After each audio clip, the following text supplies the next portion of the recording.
Bueno, buenas noches.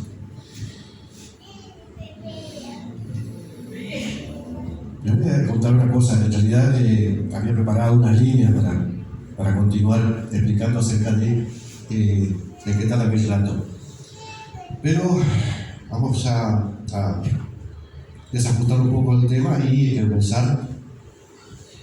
Voy a comenzar por lo que están viendo ahí, y que algunos se van preguntando hace rato qué cosa es.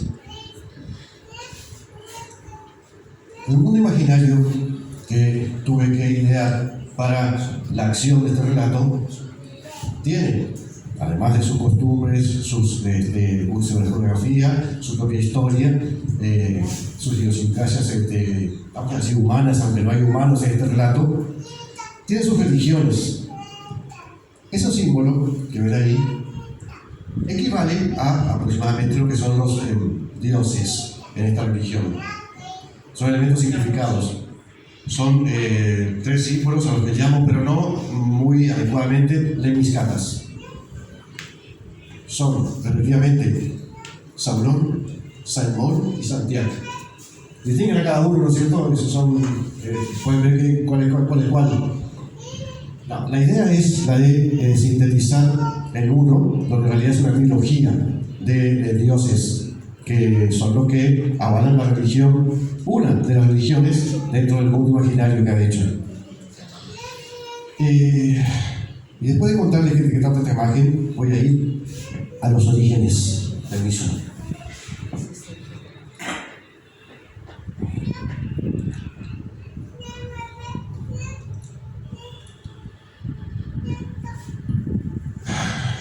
Es el año 1966 de este mundo.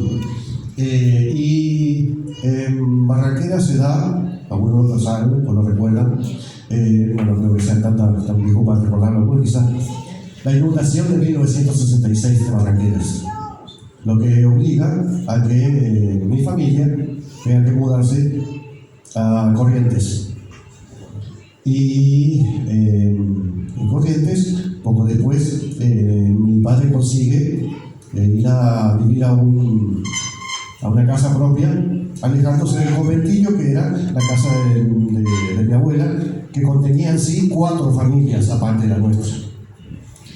Fuimos a vivir a un barrio y en la misma tarde en que se producía la mudanza, llegó un vendedor de enciclopedias que había arreglado con mi padre para que nos vendieran unas enciclopedias que por casualidad encontré que hay también en la biblioteca de Villa del Cerrito, donde yo trabajo. Lo que también lo son, en realidad, alrededor de 4 o 5 juegos de la misma enciclopedia, más una edición especial que se llamaba Los sé todos de América. Los sé todos es el nombre completo de la colección. Bien, como esta colección yo tenía en esa misma tarde en que nos mudamos, y quedaron en los...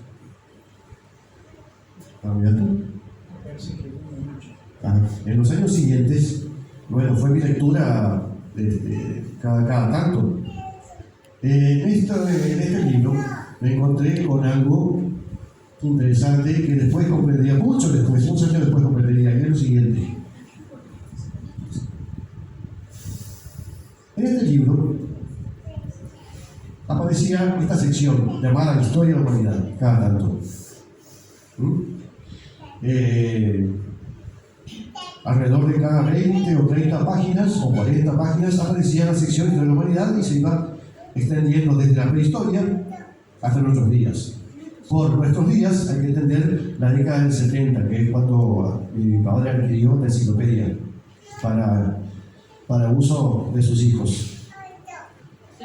Ahí pueden ver un suceso particular en el siglo XVII, la Bastilla. Bueno, al largo del tiempo, a mí me pareció que esta historia de la humanidad que traía esta enciclopedia tenía algo extraño que no podía precisar. Y cuando las últimas veces que estuve releyendo, me di cuenta de lo siguiente. En esta colección de enciclopedias de la historia de la humanidad,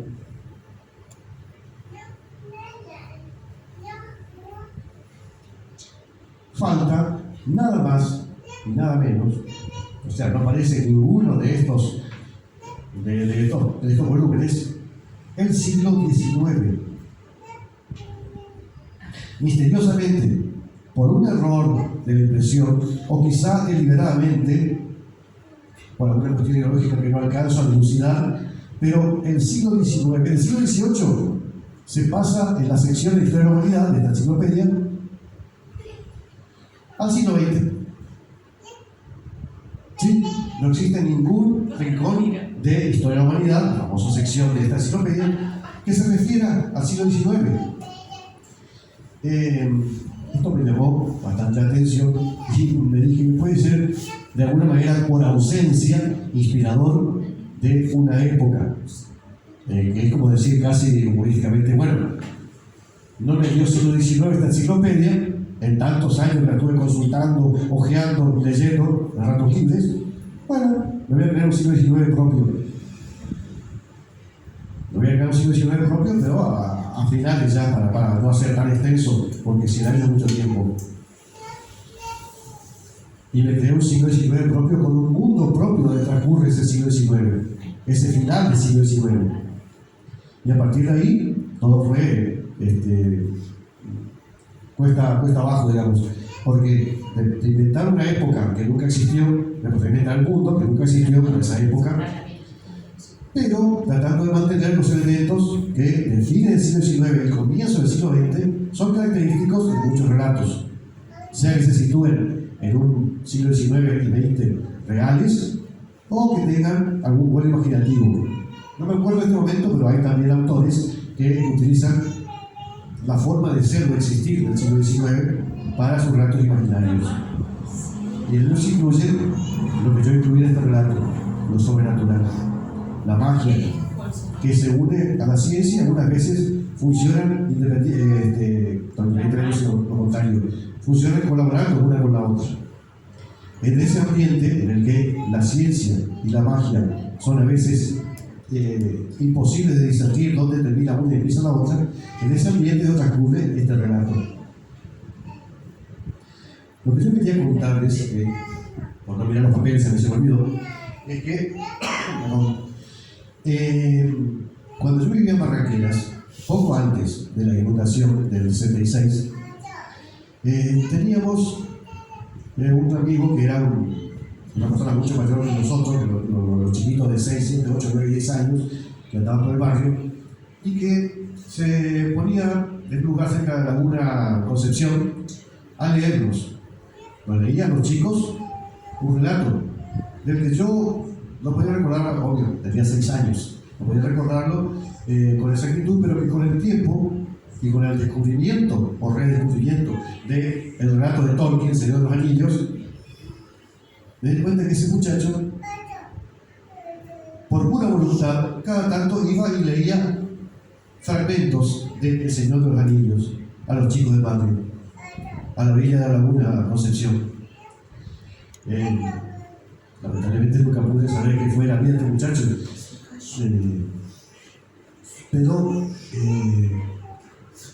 en la forma de relatar que él tenía, me entusiasmaba a los chicos que se ponían alrededor suyo a escucharlo, y a mí me dio cierto entusiasmo.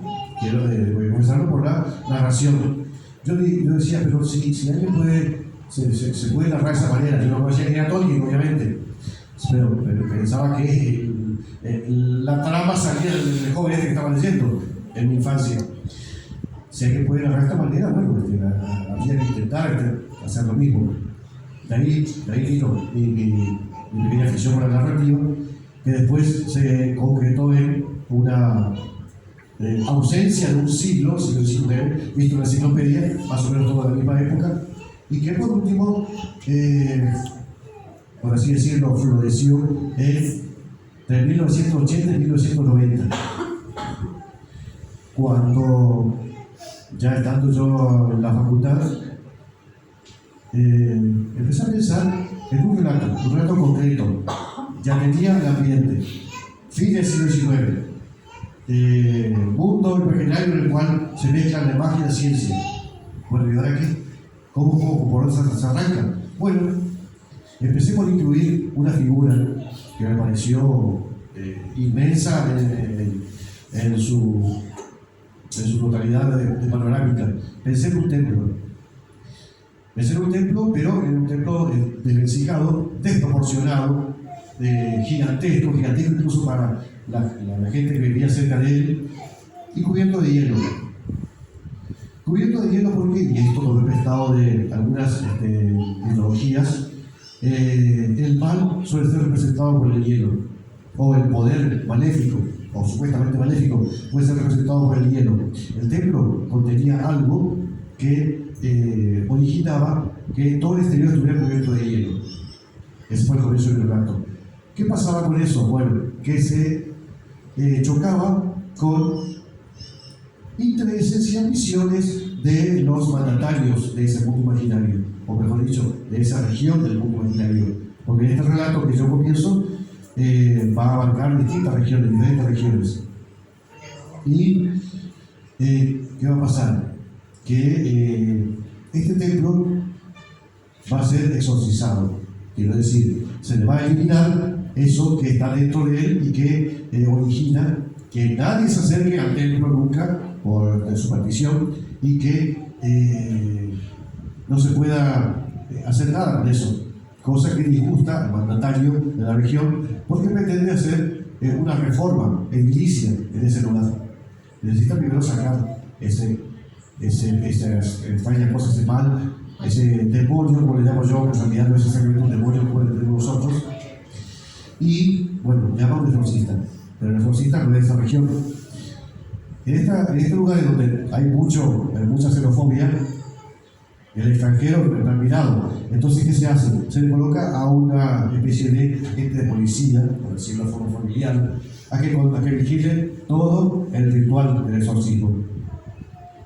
Bueno, para hacer el corto inicio del relato, digamos que algo sale mal. Como en todo inicio de una narrativa, lo que tenía que ser corriente, que el exorcista llegara, desinfectara el templo y se fuera y comenzara las construcciones, etc., sale mal. Algo que hace que la gente de policía, se llama Olvite en el relato, pero vamos a decirlo así para ser familiar, es poseída a medias por ese espíritu que sale del templo. A partir de aquí, todo el relato consistirá en que esta protagonista trate de encontrar cómo salvarse, cómo sacar ese espíritu de dentro y a la vez huir de quienes conocen que tienen poderes nuevos que el espíritu posee y que se le pasa al ser humano también entre comillas, y todo el relato transcurre en distintos lugares con distintos personajes y todo el tiempo sucede eso, que la persona que está poseída necesita sacarse ese mal de dentro y a la vez huir de quien pretende utilizar sus nuevos poderes.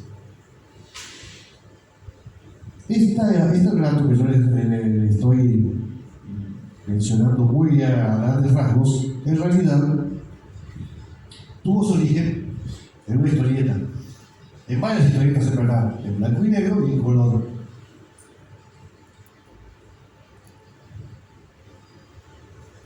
Y fui haciendo una tras otra varias viñetas en las cuales se fue relatando lo que ocurría. Y ahí pueden ver, por ejemplo, que en un principio había pensado rasgos humanos para los personajes.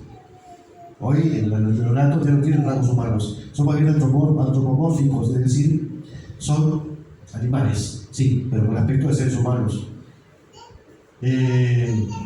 Hubo muchos cambios en realidad. Por ejemplo, no voy a llegar hasta ello, pero lo voy a mencionar igual. Los dioses que mencionaba, los Atlantean Atarlash, así se llaman los dioses, no eran en un principio lepniscatas nada más, sino que eran animales efectivamente, y simbolizaban tres estadios del inconsciente humano. Esa explicación primigenio.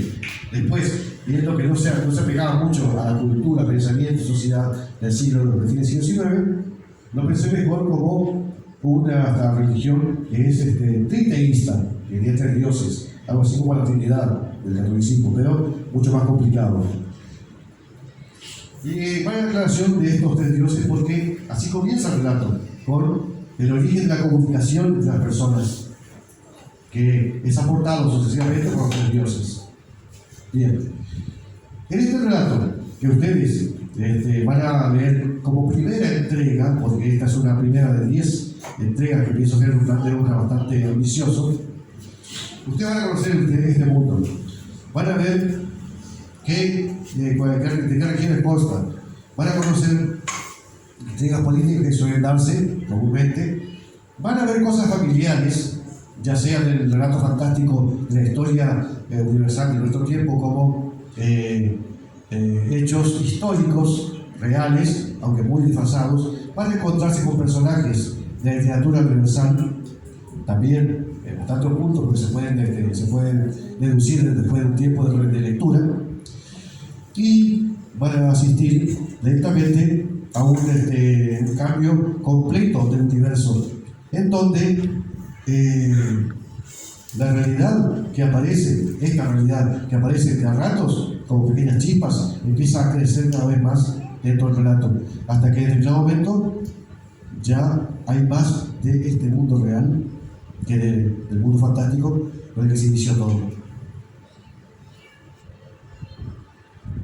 Si alguien quiere conocer algo más acerca del relato, puedo hacer preguntas.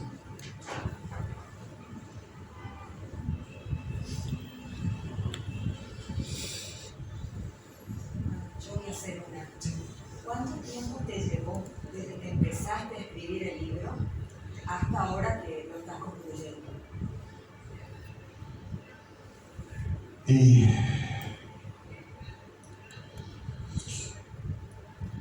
Bueno, si mencioné 1990, es obvio que es hace fácilmente 30 años o quizá más. Lo que pasa es que pensé en una versión para historieta, ya vieron algunas imágenes que alguna vez hice. Después decidí hacer una versión en color de la historieta, y por último me decidí por una novela. En esos 30 años fue eso lo que estuve haciendo, pasando de un formato a otro para decantarme por un relato que se pueda ir leyendo por entregas, a la manera de los folletines, precisamente de fines del siglo XIX, en los que en un periódico se entregaba una parte del relato y había que esperar, en el caso del periódico tenían suerte porque se esperaba nada más que una semana, había que esperar un tiempo para ver cómo seguía este folletín. Bueno, esa es la idea. Y digamos que es en total, contando los distintos formatos, los detenimientos, los olvidos, porque hubo también un tiempo que no quise saber más nada del relato, hasta que lo reinicié nuevamente y lo ayorné, le coloqué otras tramas, le coloqué otros capítulos, otros personajes. Sí, 32 años en total.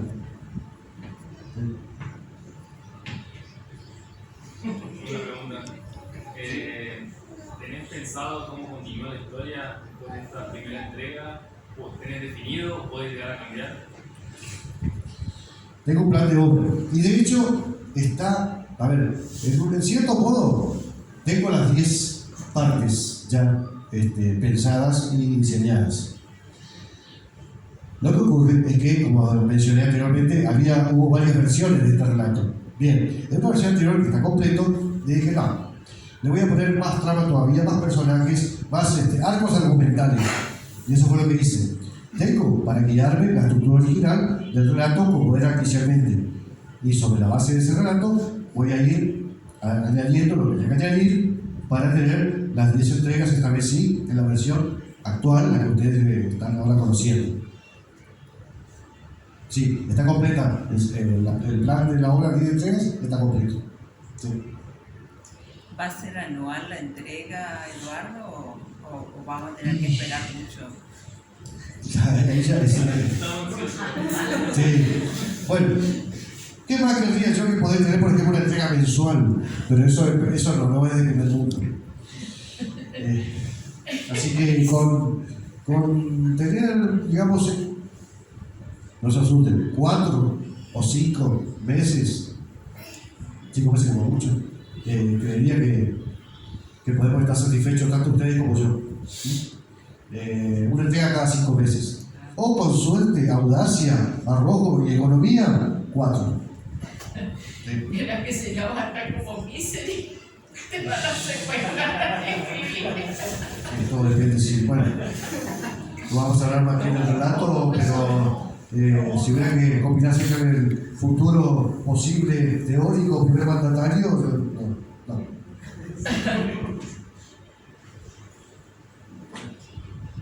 ¿Cómo fue la elaboración de este idioma propio? Porque es parte central de la historia. Le voy a decir a un tirón a aquello que les cuesta mucho decir a otros. Don Castells hay con Educ, cari con él. Yo lo puedo hacer porque llevo literalmente décadas con este idioma.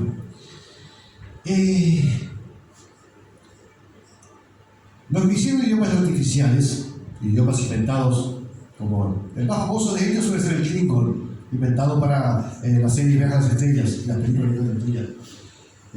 Pero para otros más apegados a la literatura, de la ciencia ficción mediática, conocen el idioma elfo, que no se sabe si realmente existió en alguna parte o si fue todo invento de Tolkien, y otros que, no sé, sumarían decenas si vamos a empezar a buscarlos. Idiomas artificiales, idiomas inventados para la ocasión. A mí me tocó inventar un idioma. Entonces dije, bueno, el idioma tiene que tener algo de europeo, porque algo de europeo tiene los hechos que ocurren, algo de europeo tiene la mitología que se menciona muy veladamente en muchas partes, porque algo de europeo tiene, en fin, la idiosincrasia de los hechos históricos que suceden. Entonces, opté por el ruso y el griego, porque a raíz del alfabeto cirílico, como todos saben, tiene su relación el griego con el ruso. Pero, deseando yo que tenga también un toque regional del idioma, les puse algunos tonos que son fácilmente reconocibles en frases de Toba, de Mocoví, de Chorotis, de mi secundaria, chiriguanos, no sé, de idiomas indígenas que existen o existían, algunos ya desaparecieron, en esta región. Es más, les voy a contar uno de los tantos secretos que se encuentran con el relato de este. Hay árboles llamados palermas en el relato. Lo que yo hice con estos palermas fue nombrarlos dando marcha atrás a la evolución lingüística. Que el grupo KT, le dije en español, el grupo KT, se transforma en CH, en la historia en español, es una evolución de nuestro tiempo. Yo dije, ¿y si por alguna razón se invirtiera la cosa y todas las palabras con CH tuvieran su evolución para terminar con KT, el grupo CT? Entonces fue así que, le doy esta nomás y debería después hablar a ustedes, el quebracho, el árbol quebracho, aparece en el relato como el quebractum. Es una película pasada al revés. De una palabra en español, fui hacia una palabra en latín que nunca existió, quebractum. Es sucesivamente con los nombres de muchas otras cosas. Van a aparecer animales que también tienen nombres lejanamente reconocibles, como de la fauna regional. Van a aparecer otros árboles, también con nombres sumamente familiares, y así sucesivamente todo lo que decora este relato tiene su origen, de alguna manera, en algo regional, en la fauna regional, en la flora regional, o el relieve. Incluso hay algunos nombres geográficos. Y me fui más allá todavía. En la lista de personajes que aparecen en un determinado momento del relato, te van a ver por qué, hay nombres de gente que yo he conocido en la facultad particularmente, solo que con las sílabas de sus nombres y algunas de las letras quitadas para que parezcan nombres en arqueolecto, es decir, en el idioma que se habla en la región.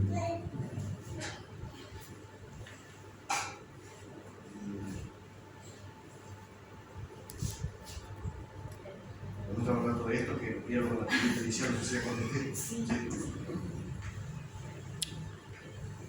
¿Algo más te quiero preguntar? Mencionó algo sobre la comunicación, algo que se da en su relato sobre la comunicación.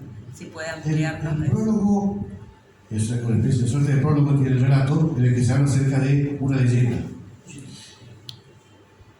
Una leyenda que bien podría ser un pasaje de un libro sagrado de la religión que se profesa en esa parte de Eldor, que es el nombre del planeta. Y ese fragmento habla acerca de que los digitígrados, que son como se llaman los humanoides de este relato, no tenían cómo comunicarse. Y los dioses, los Atlantayan Atarnash, decidieron darle comunicación y lo hicieron por turno. Primero fue uno y le dio la posibilidad de comunicarse con sonidos. Luego apareció otro. No, primero va a encontrar el proceso en el prólogo, pero es comunicación por señas, comunicación por sonidos articulados en palabras, comunicación por signos escritos y comunicación por referencia a las cosas y comunicación por la escritura. Por la escritura y con el lenguaje articulado. Es decir, transforma una leyenda en el origen de la comunicación, que puede ser comunicación humana también. Son 3 los dioses, pero los turnos asignados son 8, no, 6. La cuestión es que uno de los dioses no tiene su turno para mejorar la comunicación entre los digitígrados. Y por esa razón da todo origen a que se desprecie de alguna manera a los que adoran todavía a ese dios de la tríada, lo cual a su vez es origen de un montón de intrigas que se van a conocer también en el relato. O sea que hasta una intriga hay intrigas políticas, sociales e incluso teológicas dentro de la historia.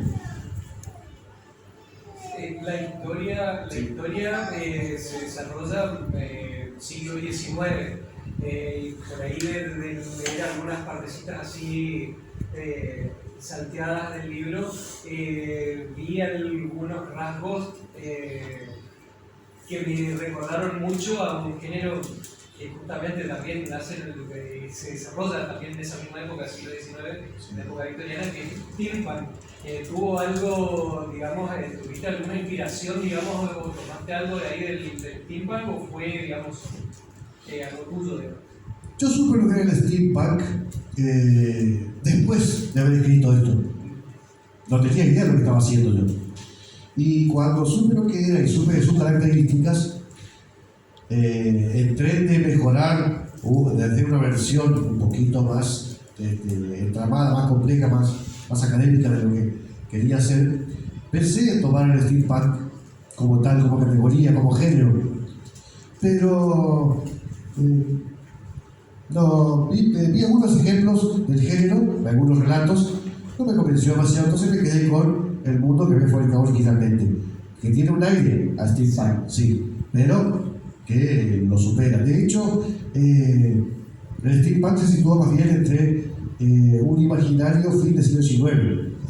Yo amalgamo en el relato 4 décadas, las 2 últimas del siglo XIX, nuestras, y las 2 primeras del siglo XX. Así como George Martin, en Canción de Hielo y Fuego, no habla sobre la Edad Media, sino que todo lo que cuenta en su relato, más bien, va desde el siglo V hasta el siglo XII o XIV. Los hechos históricos, lo que se inspiró George Martin van del siglo VII o V hasta el siglo XIV. Bueno, más o menos lo mismo hice yo. Tomé, no un momento particular de la historia nuestra para inspirarme, sino 4 décadas. Las 2 últimas del siglo XIX y las 2 primeras del siglo XX.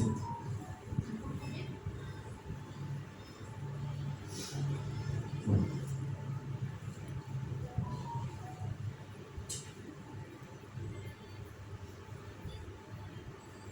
¿Algún personaje le presentó alguna dificultad particular? Los personajes que hasta ahora en la primera entrega aparecen son unos 2, 4, 6, 8.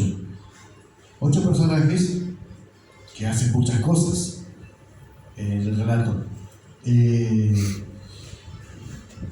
Pero uno de ellos es uno que es esquizoide, tiene doble personalidad, es una especie de Mr. Jekyll y Dr. Hyde, pero los dos son civilizados. No es un salvaje uno y civilizado el otro, como en el relato de Stevenson. No, aquí tenemos un doble personaje que tiene que actuar por dos. Se habla a sí mismo, de hecho, monologa con él, y los lectores al principio creerán que están leyendo un diálogo de dos personas. No, es el mismo que se habla a sí mismo, es un galero, o sea, una especie de médico de la época.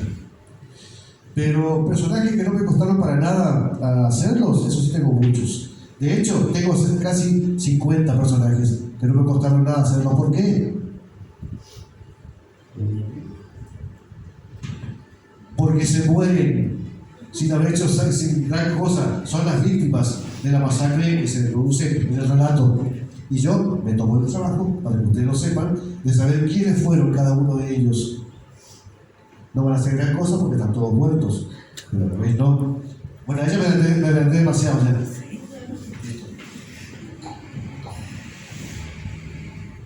¿Algo más que quieras preguntar?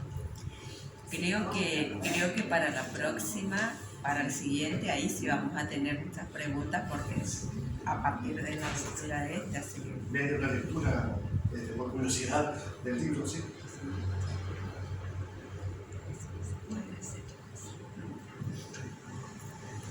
Nos vamos despidiendo entonces. Quiero agradecerles a todos que hayan venido a compartir este momento. Y muchísimas gracias de nuevo a la biblioteca por habernos abierto las puertas. Y queda hecha la invitación desde ya para la segunda entrega de esta novela.